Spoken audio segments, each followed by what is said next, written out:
इंसान इस दुनिया में आवागमन से मोक्ष मुक्ति के लिए आया है। जीते जी परमानंद मिले, जीते जी बेइंतहा खुशियां, आत्मिक शांति मिले, इसके लिए रब ने बंदा बनाया है। ये नहीं कि ये प्रयास नहीं करता। शायद ही दुनिया का कोई इंसान हो सिवाय उनके जो मंदबुद्धि हैं, सिवाय उनके जो दिमागी हालत सही नहीं है। हर इंसान चाहता है उसे सुख मिले, शांति मिले, खुशियां मिले, आनंद परमानंद मिले। और ऐसा भी नहीं कि उसके लिए प्रयास नहीं करता, हर कोई प्रयासरत है। लेकिन ये सब कुछ पाने के लिए तरीके गलत हैं। आज एक तरीका है ठगी, बेईमानी, भ्रष्टाचार। लोग सोचते हैं ऐसा दौलत कमाने से परमानंद मिलेगा, लज्जत मिलेगी, सुकून मिलेगा, पर होता उल्टा है। ठगी, बेईमानी, भ्रष्टाचार की दौलत कभी किसी को सुकून नहीं देती, आत्मिक शांति देती नहीं, बल्कि छीन लेती है। इंसान बेचैन हो जाता है, गमगीन परेशान हो जाता है। उससे वो लोग बेहतर हैं जो रोजाना कमाते हैं, खाते हैं और धरती पे पड़े हुई मिट्टी के ढेलों पे सो जाते हैं। ऐसी नींद आती है, ऐसे बेखबर हो जाते हैं कि उनके लिए दीन दुनिया का कोई मतलब नहीं। एक असीम शांति, आनंद, टेंशन फ्री जब इंसान होता है तभी ऐसी नींद आती है, जिसे इंग्लिश में बोलते हैं स्लीप साउंड। साउंड स्लीप कुछ भी बोलिए, बिल्कुल गहरी नींद्रा, चाहे वो 4 घंटे की हो, 3 घंटे की हो, वो अपने आप में शरीर की रिपेयर के लिए बहुत बड़ा काम करती है। तो आत्मिक शांति, लज्जत उन्हें भी मिलती है, पर हमारे नजरिए से, सभी धर्मों के नजरिए से ठगी, बेईमानी, भ्रष्टाचार 100% गलत रास्ता है। इसी से जुड़ा हुआ किसी का हक मार के खाना, दूसरे से रोटी का निवाला छीन के अपने मुंह में डालना, इससे भी किसी को कोई सुख शांति नहीं मिल सकती। फिर एक और रास्ता है, लोग अपनी वाहवाही के लिए, मान बढ़ाई के लिए, बड़ा साबित करने के लिए अपने पीछे लोगों को लगा लेते हैं। उसके लिए वो जुल्म और सितम करते हैं, पता नहीं कौन कौन से पाप गुनाह करते हैं। ये अलग बात है, वो किसी के सामने तो नहीं आते, पर भगवान अल्लाह वाहिगुरु से कोई छुपा नहीं सकता। ऐसे लोगों का भी हशर एक दिन बुरा होता है। ये रास्ता भी आत्मिक शांति, सुकून, चैन लेने के लिए बिल्कुल गलत है। आप ये देखते होंगे एक और रास्ता है, अपनी भावनाओं को काबू में ना रख पाना, जिसकी वजह से इंसान एड्स, काला पीलिया, कई तरह की भयानक बीमारियों से ग्रस्त हो जाते हैं। वो बुरे कर्म करते हैं, कुकर्म करते हैं। उन्हें लगता है ऐसा करने से आत्मिक शांति, लज्जत, आनंद आएगा, पर शरीर रोगों का घर बन जाता है, घर बर्बादी का आलम छा जाता है और इंसान बेइंतहा दुखी हो जाता है। ये रास्ता भी 100% गलत है। कई लोग मोह ममता में पड़ जाते हैं, अपने लिए, औलाद के लिए सब कुछ करना है, उसके सिवाय कोई नजर नहीं आता। उनके लिए ठगी, बेईमानी, बुरे कर्म करना। इस पे एक बात ख्याल में आई। पुराने समय में, बहुत पहले, एक आदमी था, कोई भी राहगीर आता था उसे वो लूट लेता था। हट्टा कट्टा मजबूत था। उस मार्ग पे एक दिन संत आए, उसने संतों को भी रोक लिया। आपके पास जो सामान है मुझे दे दीजिए। जंगल में घुमक्कड़ वो फकीर मुस्कुराए, कहने लगे, भाई हमारे पास तो ये पानी पीने वाला कमंडल सिप्पी है और कुछ भी नहीं है। कंदमूल हम खाते रहते हैं। कहने लगा, नहीं आप छुपाते हो। गुस्से में लठ निकाल लिया। कहता, रखते हो कि दूं लठ? आम आदमी और फकीर का यही अंतर होता है। उस संत को, उन फकीर को उस पे तरस आ गया। कहने लगे, अरे सुन, ये जो तू पाप करता है, हमसे जो छीन के ले जाएगा किसको देगा? कहने लगा, अपने बच्चों को, घरवाली को। तो जिनके लिए तू पाप कर्म करता है, क्या तेरी जगह पे वो बोझ उठाएंगे? कहने लगा, बेशक। अब उनके लिए मैं इतना कुछ बनाता हूं, मारता पीटता हूं लोगों को, पाप गुनाह छीना झपटी करता हूं, वो भी बोझ उठाएंगे, क्यों नहीं उठाएंगे? संत फिर मुस्कुराए। कहने लगे, भोले भाई, जो करता है वही मुख्यता भरता है। आप जैसे कर्म करोगे आपको भोगने पड़ेंगे। कहने लगा, हो ही नहीं सकता। संत कहते, जा फिर पूछा, थोड़ा चला, फिर वापस आ गया। कहने लगा, आप भागना चाहते हो, मुझे बेवकूफ समझते हो?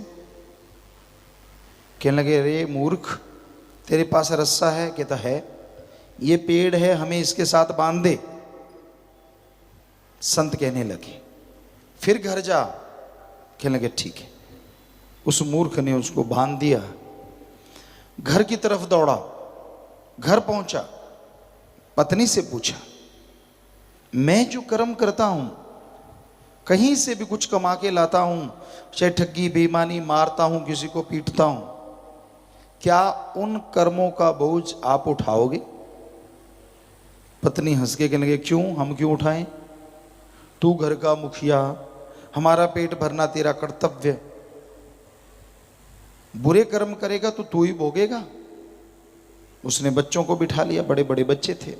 क्यों बेटा, बेटी, आप बच्चों बताओ सब लोग, क्या आप जो मैं करके लाता हूं, ठगी बेईमानी या मारा पीटी करता हूं, क्या उन कर्मों का फल आप भी उठाओगे? कहते, ना जी ना, आप बाप हैं, आप बड़े हैं घर में, आपने कमा के लाना है। जो कर्म आप करते हैं उसका फल भी आपको ही भोगना पड़ेगा। हम क्यों बोझ उठाएंगे? आंखें खुल गई, रोने लगा। ओ, याद आया संत। जाते टाइम थोड़ी देर लगी, लेकिन संतों के पास लौटते टाइम देर नहीं लगी, बड़ी स्पीड से आया। रस्सा खोला, चरणों पे गिर गया, रो रो के संतों के चरण भी खो दिए। संत तो दयावान होते हैं। कहने लगे, क्यों, हुई तसल्ली? कहने लगा, जी 100% हो गई तसल्ली। पर मुझे इतने मैंने पाप किए हैं, कैसे क्षमा होगा, कैसे मुआफी मिलेगी? संतों ने कहा ये ले गुरु मंत्र, इसका जाप कर। उसका जाप करने लगा राम नाम का, तो वो इंसान ही नहीं, महापुरुष बन गया, जिसे लोग सदियों से याद रखते।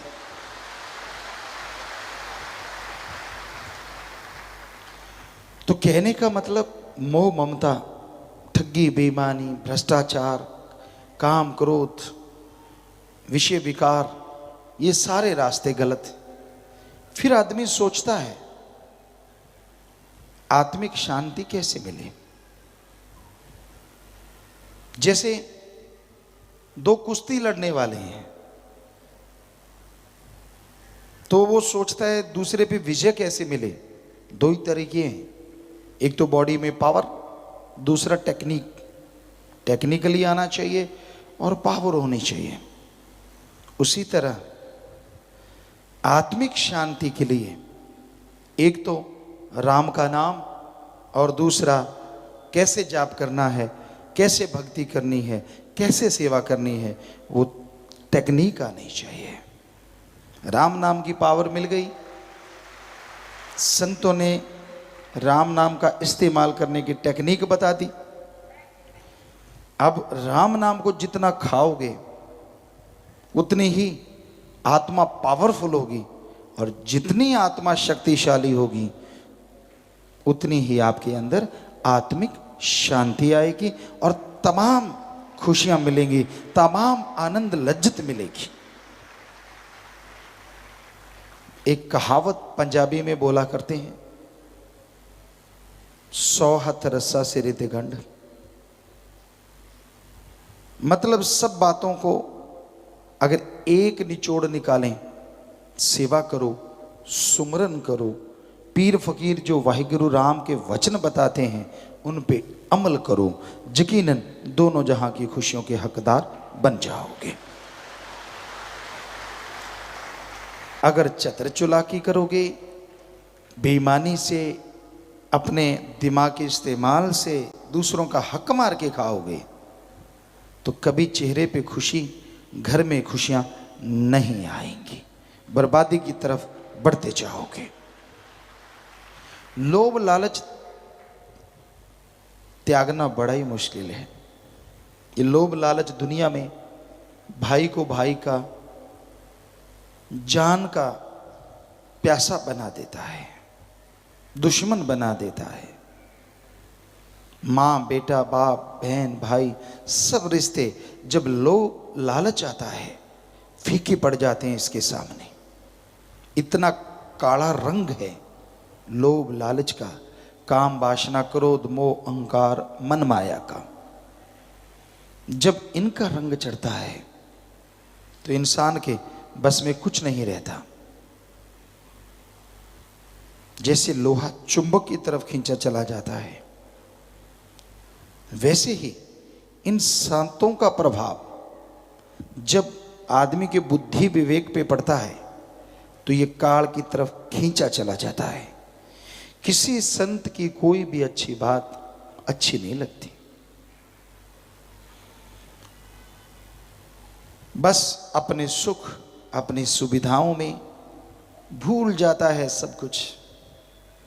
कि जब तू अपने अल्लाह से राम से मोहब्बत करता था तो वो सुख सुविधाएं या कपड़े लत्ते का आशिक नहीं था, वो तेरे सच्चे दिली तड़फ का आशिक था, तेरे सच्ची तड़फती हुई आत्मा के प्यार का आशिक था। लास्ट में एक उदाहरण आपको और बताते हैं, कई बार आपको सुनाया। मूसा पहुंचा हुआ फकीर, पहुंचा हुआ भक्त मालिका हुआ। तो कई बार ऐसा होता है भक्तों में अहंकार आ जाता है। परमपिता शास्त्राम जी दाता रहबर ने फरमाया है, नाम ध्याने वाले अहंकार में न आना, करी कराई भक्ति माटी में ना मिलाना। तो अहंकार आ जाता है यार मेरे में कुछ खास है, मैं यार कुछ अलग हूं। नहीं, अलग तो वो है, बाकी सब माटी के पुतले हैं। तो ऐसा ही कुछ मूसा के अंदर आ गया। अल्लाह का मैं सबसे करीबी भक्त हूं। अब मालिक को अपने भक्तों के अंदर, अपने अजीज के अंदर कोई भी ऐब आना पसंद नहीं। कोई ना कोई बहाना बना के, फकीरों के द्वारा, सत्संग के द्वारा, लिख के, कुछ गा के, कुछ बोल के जीवों अपने भक्तों की बुराइयां निकालते हैं। तो मूसा में अहंकार बहुत आया कि मेरे जैसा कोई दूसरा भक्त है ही नहीं। तो एक दिन जंगल बियाबान में वो जा रहा था, सामने क्या देखता है? गडरिया, भेड़ें चराने वाला। भेड़ बकरियां चर रही हैं, वो एक साइड में बैठा है, आंखें खुली हैं, स्टिल हैं, एक ही जगह कह रहा है, हे अल्लाह, हे मेरे मौला, तू अगर बीमार हो गया तो मेरे घर आना, मैं भेड़ बकरियों का दूध काढ़ काढ़ के तुझे पिलाऊंगा। मेरे पास भेड़ों की ऊन है, तुझे सर्दी लगेगी उसकी मैं लोई बना के, चद्दर बना के तुझे ओढ़ाऊंगा। हे मेरे अल्लाह, तेरे मैं पांव धोआऊंगा, तेरे लिए खाना बनाऊंगा। आंखों में आंसू हैं। एकदम मूसा के कानों में ये सब बातें पड़ी, गुस्से में आ गया। एक काफिर, मालिक को ना मानने वाले को कहा जाता है, एक काफिर ये क्या कह रहा है? अल्लाह भी कभी बीमार होता है? और होगा तो क्या तेरी कुटिया में ही आएगा और कोई नहीं उसका? जब गडरिए को ये बात हिला के बोली मूसा ने, उसका ध्यान उधर से टूटा। वो कहने लगा, बस कुछ नहीं कहा, अपने कपड़े फाड़ते हुए, बाल नोचते हुए, अपने आप को जख्मी करते हुए वो गडरिया और गहरे जंगलात में भाग गया। मूसा का दिल कांप गया। आखिर भगत, ओ ये तो तूने गुनाह कर डाला। वहीं इबादत में बैठ गया। कहाँ कुछ सेकंडों में अल्लाह का रहमो करम नज़ारे मिलने शुरू होते थे। घंटा, 1.5 घंटा, 2 घंटे, 3 घंटे गुजर गए। कुरला उठा। एक कहावत है, जिन्ना दा सरदा लप गड़पी कि में सरे उंगल चट्टी। जिनको सेकंडों में नज़ारे मिलने शुरू होते हों, घंटों गुजर गए, कुछ भी नहीं, बिल्कुल खाली। बस जब तड़फ उठा, रोने लगा, व्याकुल हो गया, जोड़ने के लिए, तोड़ने के लिए नहीं। जिसका तूने दिल दुखाया है वो हमारा बहुत बहुत बहुत अजीज भक्त है। ये तूने गुनाह किया है। बस आवाज बंद, फिर कालापन, शाश चद्दर लिपट गई। मूसा वहां से दौड़ा, इधर गया गडरिया, उस साइड में दौड़ा। क्या देखता है? खून बह रहा है, बाल नुचे हुए हैं, कपड़े फटे हुए हैं। एक पत्थर पे बैठा वो गडरिया फिर उसी हालत में है। फिर बोले जा रहा है, हे अल्लाह, किसी की सुनना ना, मेरे से गुनाह हो तो मुझे माफ करना, पर अगर बीमार हो तो मेरे ही घर आना, मुझे सेवा का मौका देना। वही सब, तुझे दूध पिलाऊंगा, पाँव दबाऊंगा, सारी रात जागूंगा, तुझे हवा करूंगा, सर्दी का मौसम हुआ तो ऊन की चद्दर उड़ाऊंगा। हे मेरे अल्लाह, हे मेरे मौला, मुझसे नाराज ना होना। मूसा की देह कांप गई। फिर उसको हिलाया, उसने देखा, कहने लगा, सुन भाई। मूसा कहने लगा, सुन भाई, मुझे माफ कर दे, तू तो मालिक का बहुत अजीज है। अल्लाह ताला मेरे पास आए थे, उन्होंने बोला कि तू बहुत अजीज है। गडरिया ने हाथ जोड़े, कहने लगा, हे भाई, तू मेरे पीछे क्यों पड़ा है? अरे जिस अल्लाह की तू बात करता है कि तेरे पास आया, वो हमेशा ही मेरे पास रहता है। जब तू आता है तब वो चला जाता है। मैंने तेरा क्या बिगाड़ा है? तू मेरे पीछे क्यों पड़ा है? क्यों मेरे और अल्लाह के बीच में आ रहा है? जिनको अपने सदगुरु से मोहब्बत होती है ना, ऐसे होती है। यूं नहीं मान बढ़ाई के भूखे, कभी पांव हाथ कभी सिर पे हाथ, ऐसे लोगों का हश्र बहुत बुरा होता है। मालिक के प्यारे तो ऐसे होते हैं। क्या लगा तू बीच में क्यों आया? वो अल्लाह जो तेरे पास थोड़ी देर आया था, हमेशा मेरे पास रहता है। पर चक्कर ये है, जब तू आता है तब चला जाता है। दंग रह गया मुंह से, आंखें खुली की खुली रह गई। तू क्या समझता है? तू भक्ति पे बैठता है तब अल्लाह आता है, और इधर गडरिये के पास 24 घंटों ही अल्लाह रहता है। हद हो गई। आंखें खुल गई, और यही अल्लाह ने खोलनी थी, मालिक ने खोलनी थी कि यहाँ बड़े से बड़े भक्त बैठे, इसलिए अहंकार ना करो। और भक्तजनों, उस अल्लाह से, वाहिगुरु राम से प्यार करो। किसी इंसान के पाँव में गिरोगे तो पंच के लेना, यहाँ एक सेवादार भाई सुनाया करते थे कि एक बीबी आके कहने लगी, कोई बाबा था, कहता मैंने भी खेस ऐसे ओढ़ रखा था, उसने सोचा ये भी बाबा है। कहने लगी मेरे पास आई, कहने लगी बाबा सिर पे हाथ रखो। कहता मैंने ऊपर से खेस उतार दिया। कहने लगा बहन, मेरे से हाथ फिराना है तो पहले सुन ले, मैं अपने सिर पे हाथ फेरता रहा, गंजा हो गया। मेरे से हाथ फिरवाएगी, मेरे हाथ में तो यही करामात है। तो आम आदमियों के हाथों पैरों में यही करामात है, वो खुद कर्मों के मारे हैं। आपको कहाँ से वो भक्ति की दान दे देंगे, कहाँ से दक्षिणा दे देंगे? आप मालिक से भी टूटते हो, क्योंकि उधर से आप ध्यान उसकी जगह किसी और को रखते हो। इसलिए हमेशा याद रखो, अपने मालिक के सिवाय, साईं मस्ताना जी कहते थे, कोई सोने का भी बन के आ जाए देखो मत। परमपिता जी कहते